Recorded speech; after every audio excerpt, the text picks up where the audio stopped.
And good morning everyone.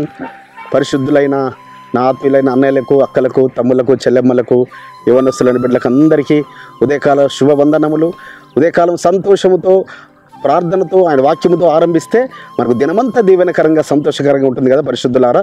ఈ దిన కృపా వాక్యము చూసుకుందాము. దావీదు రాజు గారు రాసిన కీర్తన గ్రంథము 37వ అధ్యాయము 22వ వచనము.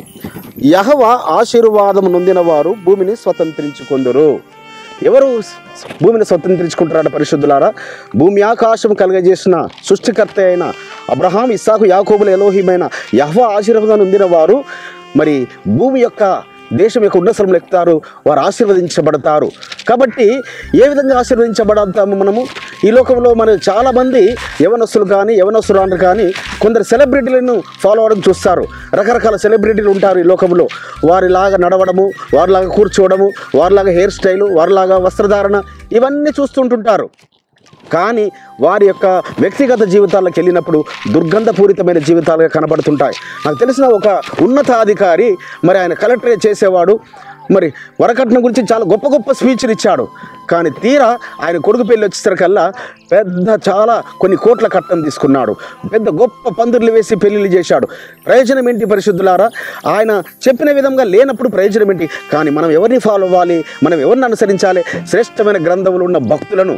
అందుకే అపోస్తలుడైన పౌలు గారు, సౌలు గారు అంటారు, నేను మెస్సయ్యను పోలి నడుచుకున్నాను, మీరు నన్ను పోలి నడుచుకున్నామని 1 కొరింథీ 11వ వచనంలో మనకు తెలుసు కదా. కాబట్టి మనం ఆ పౌలు గారి యొక్క జీవితాన్ని పోలి, లేక మన పితరులైన మోషే గారి వలె, అబ్రహాము గారి వలె, ఇస్సాకు గారి వలె, యాకోబు గారి వలె, మరి యోసేపు గారి వలె, ఆ విధంగా మరి దావీదు గారి వలె, ఈ విధంగా శ్రేష్టమైన భక్తులు ఎందరో ఉన్నారు. వారిని అనుసరించి మనం నడిచామంటే మనం వారు ఆశీర్వదించబడిన వారు, వారు దేశం యొక్క, భూమి యొక్క ఉన్నతంలో ఎక్కిన వారు. మరి అప్పుడు మనము వారి ప్రకారం, వారి జీవితాలలో ప్రకారం, వారి అడుగుజాడలు నడిచినప్పుడు మనము వారు ఏ ఆశీర్వాదాలు పొందుకున్నారో అదే ఆశీర్వాదాలు మనము పొందుకోవడము, మన సంతానానికి ఆశీర్వాదం సంపాదించి పెట్టిన వారం అవుతాము సుమా. కాబట్టి ఆయన ఆశీర్వాదము మరి మనల్ని గొప్పగా దీవెనకరంగా నిలబెడుతుంది.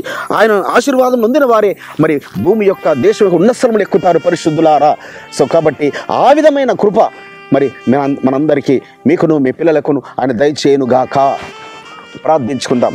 పరిశుద్ధుడైన తండ్రి, అబ్రహాము, ఇస్సాకు, యాకోబుల ఎలోహిం, భూమి ఆకాశం కలిగజేసిన సృష్టికర్త నాయన, మీరు ఈ లోకంలో శరీరధారిగా ఉన్నప్పుడు నాయన ఏ విధంగా అయితే మీరు జీవించారో, మీకులాగా జీవించడానికి కొరకు, మీకులాగా బ్రతకడానికి కొరకు అపోస్తలుడైన పౌలు గారు ఏ విధంగా మీ అడుగుజాడలు నడిచాడో, మేము అపోస్తలుడైన పౌలు గారిని పోలి నీ శ్రేష్టమైన గ్రంథంలో అనేకమైన భక్తులను, భక్తురాలను పోలి మేము నడుచుకున్నప్పుడు మేము ఆశీర్వదించబడతాము, భూమి యొక్క దేశం ఉన్నతంలో ఎక్కుతామని ఇచ్చిన వాగ్దానం బట్టి మీకు స్తోత్రములు చెల్లిస్తూ నజరేయుడైన యేషువా మెస్సీయ నామమున స్తుతించి ప్రార్థించి వేడుకుంటున్నాము పరమ తండ్రి.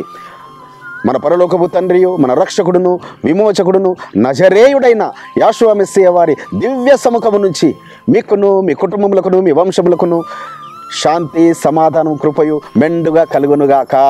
ఆమేన్.